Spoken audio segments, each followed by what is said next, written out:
आइए दोस्तों बात करते हैं आज 20 अप्रैल 2020 मंडे सोमवार हो चुका और जानेंगे अपन इस वीडियो में आज के ताजा मुख्य समाचार और today breaking news, India news, headlines news के तमाम अपडेट्स को जो आम आदमी की जिंदगी से जुड़े और बहुत ही काम की और महत्वपूर्ण बड़ी खबरें हैं। आखिर दोस्तों किन लोगों के लिए सरकार ने एक नई स्कीम निकाली है जिसके तहत उनको 10-10 लाख रुपए मिलेंगे। इसके अलावा आज से ही देश में लॉकडाउन के दौरान कई चीजों में छूट मिलने जा रही है, उसको लेकर भी सरकार ने एक नई गाइडलाइन जारी की है, वो भी आपको बताएंगे। और साथ ही दोस्तों प्रधानमंत्री नरेंद्र मोदी जी की तरफ से देश में एक और बड़ा ऐलान और बड़ी घोषणा भी की गई है, वो भी आपको बताएंगे। जानेंगे दोस्तों अपन आज के इस वीडियो में तमाम महत्वपूर्ण और काम की बड़ी खबरों को विस्तार से, बिल्कुल ध्यान से बने रहेगा हमारे साथ और एकदम पूरा लास्ट तक जरूर देखिएगा। ये सीधे ले चलता हूं आपको पहले अपडेट में तो देख पा रहे कि दोस्तों दुनिया भर में अभी तक इस वायरस के मामलों की संख्या में जान जाने वाले लोगों की संख्या 1,61,000 से पार पहुंच चुकी है। वहीं 23 लाख लोग इससे संक्रमित भी हो चुके हैं। अमेरिका के बाद दोस्तों ब्राजील में लॉकडाउन के विरोध में प्रदर्शन भी चल रहा है। और वहीं बात करें भारत में तो दोस्तों पिछले 24 घंटों के दौरान भारत में 1334 नए मामले देखे गए, 27 लोग अलविदा हो गए हैं। अच्छा, और इसके बाद दोस्तों अभी भारत में इस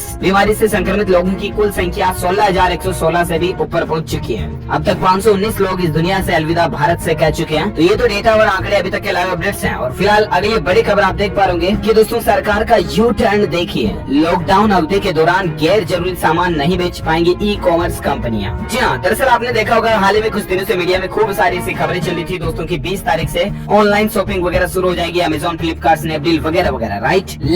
लेकिन सरकार ने इस फैसले को बदल दिया। जी हाँ, आप यकीन नहीं कर पाओगे लेकिन ये फैसला बदल चुका और अब दोस्तों लॉकडाउन में ई कॉमर्स कंपनियों की शुरुआत तो होने जा रही है, लेकिन इसमें शर्त ये रहेगी कि कंपनियां गैर जरूरी सामान नहीं बेच पाएंगी। MHA की तरफ से ये फैसला पलट दिया गया, यानी कि मिनिस्ट्री ऑफ होम अफेयर्स, गृह मंत्रालय की तरफ से इसको लेकर अधिसूचना भी जारी कर दी है। अब दोस्तों गैर जरूरी सामान जैसे कि मोबाइल, फ्रिज वगैरह इस तरह के सामान ई कॉमर्स कंपनियां नहीं बेच पाएगी। गृह मंत्रालय की तरफ से ये नया फरमान जारी हो चुका है 20 अप्रैल से दोस्तों, यानी कि आज से सरकार कई सारी चीजों में ढील भी देने जा रही है। इसको लेकर एक बड़ा अपडेट आप देख पा रहे कि लॉकडाउन पार्ट 2 में आज से पूरे देश में शुरू हो जाएंगे ये कामकाज। यहाँ देखिए इसको लेकर पूरी लिस्ट है, आइए आपको बता दें पूरी लिस्ट की जानकारी थोड़ा विस्तार से। जी हाँ, तो दोस्तों 20 अप्रैल के बाद क्या क्या खुला रहेगा और क्या क्या बंद रहेगा, ठीक है, इसके बारे में मैं आपको कांच की तरह clearly A to Z information बताने जा रहा हूँ। तो 20 अप्रैल से ये सेवाएं शुरू हो जाएगी। किराने की दुकानें और राशन की दुकानें, ठीक है, फल सब्जी के ठेले, साफ सफाई का सामान बेचने वाली दुकानें, इसके अलावा डेयरी और मिल्क बूथ, पोल्ट्री, मीट, मछली और चारा बेचने वाली दुकानें, और साथ ही electrician, IT repairs, plumber, motor mechanic, carpenter, courier, DTH और केबल सर्विसेज जैसी सुविधाएं भी शुरू हो जाएगी। ई कॉमर्स कंपनियां काम करना शुरू कर देंगी लेकिन केवल जरूरी सामान ही बेच पाएंगी। इसके अलावा दोस्तों इसमें शर्तें ये रहेगी कि जिला प्रशासन की ये जिम्मेदारी होगी कि वो सभी जरूरी सेवाओं की होम डिलीवरी का इंतजाम करे, पहली बात तो। दूसरी बात दोस्तों, सब कुछ चीजें जितनी भी सेवाएं आज से शुरू होने जा रही है सब में सोशल डिस्टेंसिंग रखना जरूरी होगा, यानी कि लोगों से दूरियां बनाकर रखें। किसी भी तरह की दुकान है तो ग्राहक वगैरह कस्टमर सब कुछ एक दूसरे में सोशल डिस्टेंसिंग बनाकर रखें। अब आज से भी दोस्तों 3 मई तक किन किन चीजों पर पाबंदी रहने वाली है लॉकडाउन के दौरान भी, तो ट्रेन, मेट्रो, रेल, बसें उड़ाने वगैरह, auto rickshaw, cab services, cinema hall, mall, gym, bar, school, college, coaching institute, धार्मिक आयोजन स्थल, मंदिर, मस्जिद वगैरह वगैरह, ये अभी तक भी 3 मई तक भी बंद रहने वाले, ठीक है। बाकी कुछ और इन्फॉर्मेशन यहाँ पर आप देख सकते हैं। रोजमर्रा की जरूरत से जुड़ी दुकानें शुरू हो जाएंगी, ई कॉमर्स कंपनियां कुछ सामान बेच पाएगी। इसके अलावा दोस्तों शहर से बाहर के उद्योग और ढाबे खुल जाएंगे। हाईवे पर ट्रकों के मूवमेंट को देखते हुए हाईवे के ढाबे, रेस्टोरेंट वगैरह खुल जाएंगे, लेकिन वहाँ पर भी स्टाफ को मास्क पहनना जरूरी होगा और सोशल डिस्टेंसिंग रखना जरूरी होगा। इसके अलावा कुछ काम धंधे जैसे कि गाँव में उद्योग, ईंट भट्टे, food processing industries, cold storage और वेयर हाउसेज सर्विसेज आज से खुल जाएंगी। इसके अलावा शहरी क्षेत्र के बाहर सड़क, सिंचाई, बिल्डिंग, अक्षय ऊर्जा और इस तरह की परियोजनाओं के कामकाज, कंस्ट्रक्शन, निर्माण भी शुरू हो जाएंगे। इसके अलावा दोस्तों चाय, कॉफी, रबर, काजू की प्रोसेसिंग, पैकेजिंग, मार्केटिंग और बिक्री 50% कामगारों के साथ शुरू हो सकेगी, यानी कि कंपनियां अपना पूरा स्टाफ नहीं बुला सकेगी, सिर्फ आधे लोग ही आ सकेंगे, लेकिन काम काज जरूर शुरू हो जाएंगे। ध्यान रखिएगा, मैं फिर से आपको रिपीट कर रहा हूँ, सारी काम की चीजों में सोशल डिस्टेंसिंग बनाए रखना और मास्क लगाना जरूरी होगा। इसके अलावा देख सकते हैं 6 नंबर पर कि मैन्युफैक्चरिंग सेक्टर में कामकाज शुरू हो जाएगा। ड्रग, फार्मा और मेडिकल डिवाइसेज जैसी जरूरी सामान बनाने वाली मैन्युफैक्चरिंग यूनिट्स भी शुरू हो जाएगी। और भी इसकी ज्यादा जानकारी आप देख सकते हैं। बाकी 3 मई तक ये चीजें चालू रहने वाली है। डाकघर, डाक सेवाएं, bank, ATM, petrol pump, CNG, LPG station वगैरह वगैरह, तो ये कुछ इन्फॉर्मेशन है, ठीक है।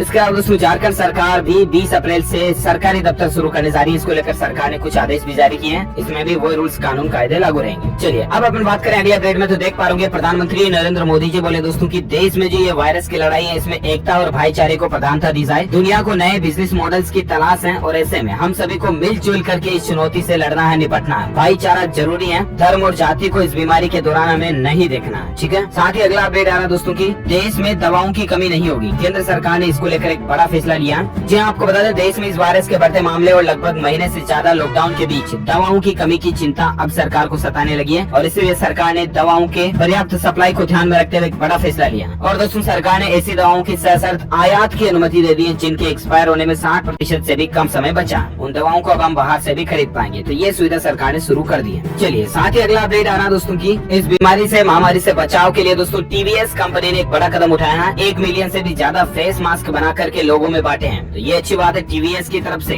और साथ ही नेक्स्ट अपडेट देख सकते हैं कि पोस्ट ऑफिस के कर्मचारी दोस्तों अगर इस वायरस से संक्रमित हो जाते हैं और अगर उनकी जांच चली जाती है तो सरकार उनको 10 लाख रुपए देगी। इसको लेकर सरकार ने संचार मंत्रालय ने बड़ी घोषणा कर दी है। तो ये पोस्ट ऑफिस के कर्मचारी जैसे डाकिया वगैरह और कोई वर्कर्स हो गए तो इनको सरकार 10-10 लाख रुपए देगी अगर ये इनकी चपेट में आ जाते हैं। तो चलिए अगला अपडेट आ रहा दोस्तों की अगले 1 साल तक सरकारी कर्मचारियों की पीएम केयर्स फंड में जाएगी 1 दिन की सैलरी। जी हाँ दोस्तों, अप्रैल की सैलरी से लेकर मार्च 2021 तक हर महीने 1 दिन की सैलरी काटी जाएगी और उसको पीएम केयर्स फंड में जमा किया जाएगा। सांसदों की सैलरी के बाद अब सरकारी कर्मचारियों की सैलरी में भी पीएम फंड के सहयोग के लिए सरकार ने एक बड़ा फैसला लिया है। तो ये गवर्नमेंट की तरफ से एक बड़ा अपडेट आप देख पाओगे। और साथ ही फिलहाल अगला अपडेट है कि जून के बाद दोस्तों खुल सकते हैं सिनेमाघर वगैरह, क्योंकि उसके बाद स्थितियाँ बेहतर हो जाएगी तो ही खुलेंगे, ध्यान रखिएगा। यूएफओ मूवीज की तरफ से ये बड़ा बयान निकल कर आ रहा है। चलिए साथ ही अगला अपडेट है दोस्तों की इस संकट के बीच इस राज्य से आई सुकून देने वाली खबर। यहाँ पर अब एक भी इस बीमारी का मरीज नहीं बचा। जी हाँ, हम बात करें दोस्तों दरअसल गोवा राज्य की। गोवा के मुख्यमंत्री ने भी दावा किया दोस्तों कि इस राज्य में इस वायरस से संबंधित एक भी केस नहीं बचा। लोगों से 3 मई तक सहयोग मांगा, हालांकि फिर भी 3 मई तक गोवा में लॉकडाउन जरूर जारी रहेगा। लेकिन वाकई में दोस्तों गोवा गवर्नमेंट को और प्रशासन को सैल्यूट जो बिल्कुल क्लीन कर दे इसको, और होना भी चाहिए, अच्छी बात है। चलिए साथ ही अगला अपडेट देख पाएंगे कि महाराष्ट्र सरकार ने कहा दोस्तों की किराएदारों को ना निकाले, 3 महीने तक की मोहलत दें उनको। अभी जो देश में संकट की घड़ी चल रही है इस दौरान सरकार ने लॉकडाउन कर रखा और इसका असर लोगों की रोजी रोटी पर तो पड़ ही रहा है। इसके अलावा सबसे ज्यादा मुश्किलें दोस्तों लोअर और मिडिल क्लास के लोगों के लिए आई है जो स्पेशली बाहर के शहरों में किराए वगैरह पर रह रहे हैं। तो उनसे प्लीज रिक्वेस्ट है मकान मालिकों से कि प्लीज आप अपने किराएदार से किराया ना मांगे 2-3 महीने। परिस्थितियाँ और देश में जो सिचुएशन चल रही है उसका सपोर्ट करें, आप भी उनका साथ दें। ऊपर वाला भगवान आपकी भलाई करेगा अगर आप भी उनको समझेंगे तो। चलिए साथ ही अगला अपडेट आ रहा है दोस्तों इस बीमारी को लेकर देख सकते हैं कि सक्षम स्वास्थ्य कर्मी तैयार करने को सरकार ने शुरू किया डिजिटल प्रशिक्षण मंच। जी हाँ दोस्तों, सरकार ने बड़ी संख्या में इस बीमारी से निपटने में सक्षम स्वास्थ्य कर्मियों को तैयार करने के लिए एकीकृत डिजिटल प्रशिक्षण मंच की शुरुआत की है। और ये मंच जो है ना दोस्तों डॉक्टरों, नर्सों, पैरामेडिकल, स्वच्छता कर्मचारी और प्रौद्योगिकी वेदों को इस बीमारी से निपटने के लिए प्रशिक्षित करेगा, यानी कि ट्रेनिंग देगा। तो ये अच्छी पहल है गवर्नमेंट की तरफ से। और साथ ही फिलहाल अगला अपडेट देख सकते हैं दोस्तों अब कार बनाने वाली कंपनी हुंडई भी बनाएगी वेंटिलेटर। इस विदेशी कंपनी के साथ में इस हुंडई कंपनी ने डील की है। और दोस्तों हुंडई कंपनी जो है उसने फ्रांस की company air liquid medical systems के साथ में करार किया। तो ये हुंडई कंपनी की एक बड़ी और अच्छी पहल है दोस्तों देश में अभी जो संकट की घड़ी चल रही है उस दरमियान। और साथ ही अगले अपडेट हम बात करें दोस्तों आज के मौसम समाचार को लेकर वेदर न्यूज अपडेट आप देख पाएंगे। उत्तर भारत में बारिश के साथ साथ कई जगहों पर ओले गिरे जिससे दोस्तों मौसम जरूर सुहाना हो गया। अब आगे अगले 24 घंटों के दौरान मौसम कैसा रहने वाला है, तो दरअसल आप बड़ी खबर देख सकते हैं दोस्तों की मध्य भारत में प्री मानसून बारिश की चेतावनी है। मध्य प्रदेश, महाराष्ट्र और छत्तीसगढ़ में बेमौसम बारिश हो सकती है। अगले 48 घंटों तक भी इन क्षेत्रों में बारिश के संकेत बन रहे हैं। इन जगहों पर